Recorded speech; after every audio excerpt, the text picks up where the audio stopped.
School के बच्चे होते हैं जिसको आप सिखाते हैं, लेकिन आई थिंक इंटरनेशनल प्लेयर को स्कूल के बच्चे नहीं होते कि उनको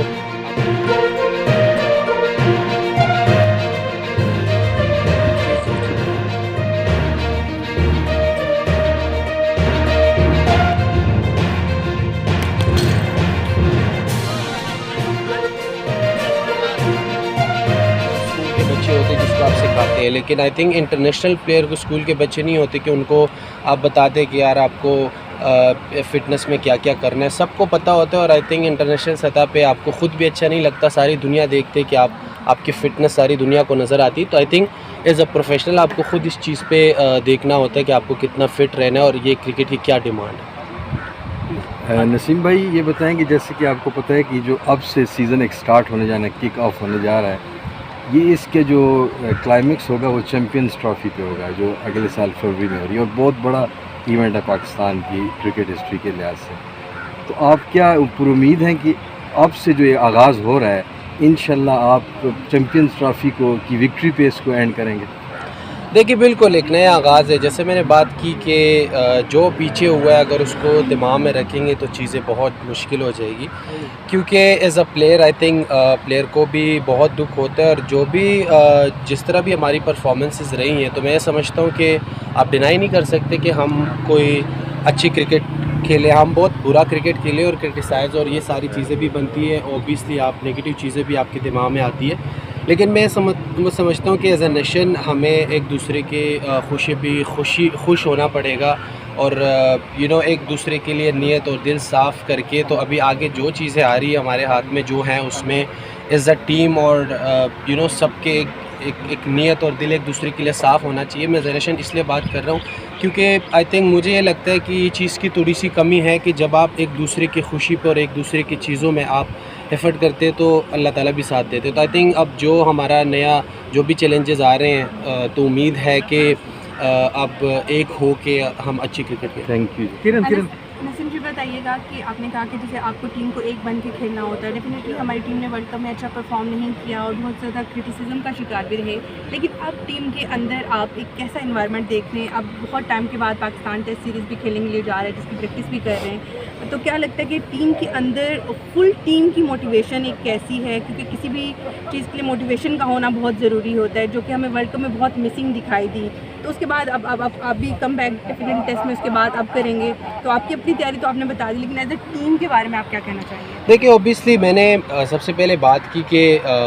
जो देखें टीवी पे नज़र आते हैं तो ऑब्वियसली लोग वही देख के चीज़ें डिसाइड करते हैं और बात करते हैं। और आई थिंक मैंने जैसे बात की कि एज अ नेशन इसमें हमारे सब लोग आते हैं कि हमें एक दूसरे के लिए दिल को साफ़ करके और अपने नीयत को साफ़ करके एक दूसरे के साथ जितना भी पाकिस्तान के लिए कोई भी जितना भी बेहतर कर सके वो करे। ये ना हो कि किसी की वजह से कोई चीज़ डैमेज हो सकता है। और ऑब्वियसली सबको इस बात का अफसोस है और सबको ये बात रियलाइज़ भी हुई होगी कि यार अब हमें किस तरह की क्रिकेट खेलनी है और किस तरह अपने आप को बेहतर करना है, वो फिटनेस वाइज हो वो और चीज़ों के लिए हो। तो आई थिंक अभी जो आगे चैलेंजेस आ रहे हैं जैसे चैम्पियन ट्रॉफी है, तो इसमें हमें एक जो है ना ऐसी टीम नज़र आनी चाहिए ताकि पता चले। ऑब्वियसली जो टीवी पे नज़र आते हैं तो लोग वही देख के डिसाइड करते हैं। नसीम जिस तरह आपने कहा अभी कि सबको एक होने समझता हूँ कि आप इंटरनेशनल सतह पे जब खेलते हैं तो आपको एज ए प्रोफेशनल ख़ुद अपनी फ़िटनेस का ख्याल रखना पड़ता है, क्योंकि ज़बरदस्ती कोई चीज़ होती नहीं है। जब तक आपका अपना दिल ना हो तो मेरा नहीं ख्याल कि कोई भी चीज़ ज़बरदस्ती होते हैं या कोई ऐसी चीज़ होती है कि जो आप किसी को ज़बरदस्ती कराओ। यस आपने टेस्ट के लिए ऑब्वियसली कुछ मार्क्स रखे होंगे, लेकिन मेरा ये ख्याल है कि जो दिल से खेलते हैं और जो अपने मुल्क के लिए दिल से खेलना चाहते हैं और अच्छा खेलना चाहता है, तो फ़िटनेस एक ऐसी चीज़ है कि वो बहुत ज़रूरी है, वो आपको ख़ुद होनी चाहिए। ये ना हो कि लाइक एक तो वो लाइक स्कूल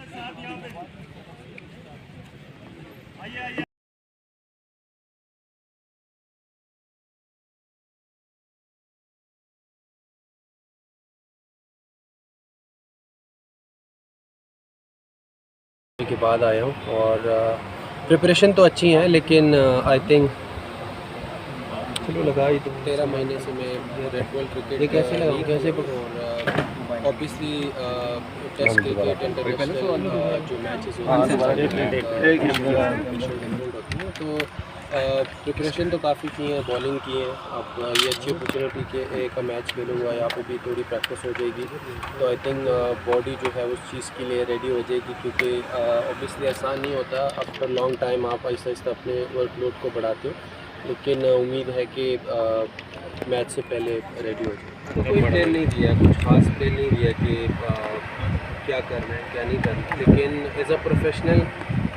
मुझे पता है कि आफ्टर लॉन्ग टाइम आसान नहीं होता, क्योंकि आप जितने मर्जी प्रैक्टिस मैचेस खेलो उसमें और इंटरनेशनल टेस्ट मैच में ज़मीन आसमान का फ़र्क होता है, बॉडी पे प्रेशर, बॉडी लोड डिफरेंट होता है। तो मेरी कोशिश है कि उससे पहले जितनी भी मैं प्रिपरेशन अपनी तरफ से करूँ तो वो मैं कर सकता हूँ, क्योंकि बॉलिंग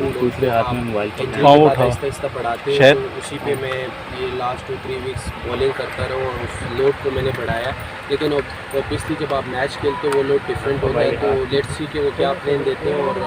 और जो भी प्लान हो कोशिश करेंगे उसको फॉलो करें और प्रॉपर जो है ना बॉडी को उसी तरह तैयार करें। अब की बात सही है, लैंग्वेज का होता है, लेकिन देखिए कुछ लड़के तो ऑब्वियसली उनको आती भी है, लेकिन आपको कोई ना कोई चाहिए होता है कि वो उसको